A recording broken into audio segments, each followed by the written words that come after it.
Hello traders and investors, welcome to Shaurya trading indicator. So నేనైతే Nifty 50 chart open చేస్తాను, live మార్కెట్లో ఉన్నానండి. So morning మనకైతే ఇక్కడ పెద్ద రెడ్ క్యాండిల్ ఫామ్ అయింది, అవునా? సో ఈ రెడ్ క్యాండిల్ని మనం ముందుగానే ఎలా ప్రెడిక్ట్ చేయొచ్చు, సో మనం ఈ వీడియోలో చూద్దాము. సో మార్నింగ్ మనకి గ్యాప్ అప్ అయింది కదా. సో గ్యాప్ అప్ అయిన వెంటనే మనకి ఒక పెద్ద రెడ్ క్యాండిల్ ఫామ్ అయింది. సో ఈ రెడ్ క్యాండిల్ని ఎంతమంది క్యాచ్ చేశారు?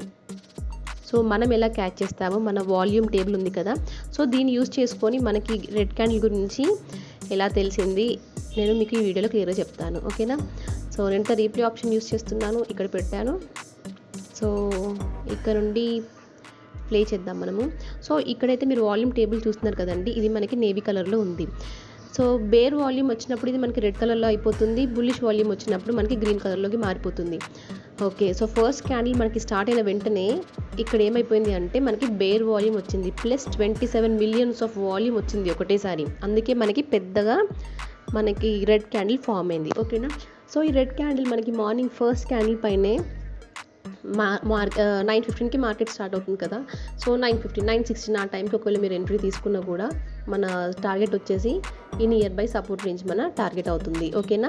సో టార్గెట్ అంటే అదొక సింగిల్ పాయింట్ లాగా చూడకండి, ఓకేనా? సో మన కనిపిస్తున్న గ్రీన్ రేంజ్ ఉంది కదా, ఇది మొత్తం సపోర్ట్ లాగా యాక్ట్ అవుతుంది.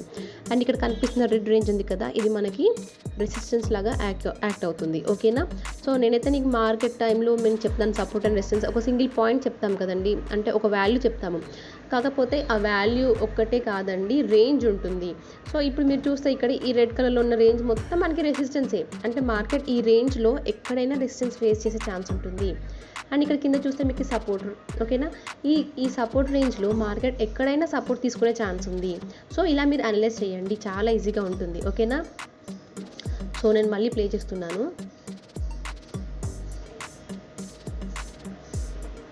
సో ఇక్కడ చూస్తే ఇక్కడ వరకు వచ్చింది కదండి, మళ్ళీ ఇక్కడ సపోర్ట్ తీసుకుంది, మీరు చూడొచ్చు. ఇక్కడ సపోర్ట్ రేంజ్లో సపోర్ట్ తీసుకుంది, మళ్ళీ ఎక్కడికి వెళ్ళింది? రెసిస్టెన్స్ జోన్కి వెళ్ళింది. సో రెసిస్టెన్స్ జోన్ ఒకవేళ బ్రేక్ అయింది అనుకోండి, మళ్ళీ మనకి మార్కెట్ ఈ కొత్తగా చేసిన హై ఉంది కదా, రీసెంట్ హై వరకు వెళ్ళే ఛాన్స్ ఉంటుంది అని మనం టార్గెట్ అలా పెట్టుకోవాలి. ఈ రెసిస్టెన్స్ జోన్ బ్రేక్ అయిన వెంటనే మన టార్గెట్ వచ్చేసి రీసెంట్ హై పెట్టుకోవాలి, ఓకేనా?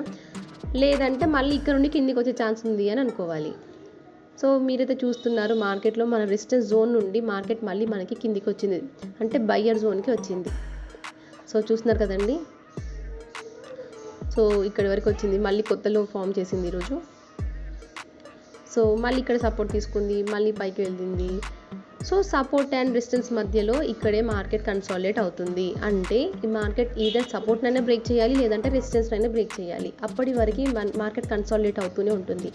ఒకవేళ కాల్ ఎంట్రీస్ అలాంటి ఏమైనా ఉన్నాయనుకోండి, కాల్ అని సెల్ కానీ పుట్ ఎంట్రీస్ అలాంటివి ఏమైనా ఉంటే ఏమవుతుందంటే టైం డీకే అయిపోతుంది, ఓకేనా? అండ్ మీరైతే చూడొచ్చు మనకి మార్కెట్లో ఇక్కడ ఎల్లో కలర్లో కనిపిస్తుంది కదా, సైడ్ వేస్ మార్కెట్ ఉంటుంది. ఎందుకంటే బుల్స్ అండ్ బేర్స్ మధ్యలో ఫైట్ నడుస్తుంది, కానీ ఇంకెవరు గెలవలేదు, ఓకేనా? ఎవరొక్కరు గెలవాల్సిందే ఫైనల్గా. సో ఎవరు గెలుస్తారో చూద్దాము.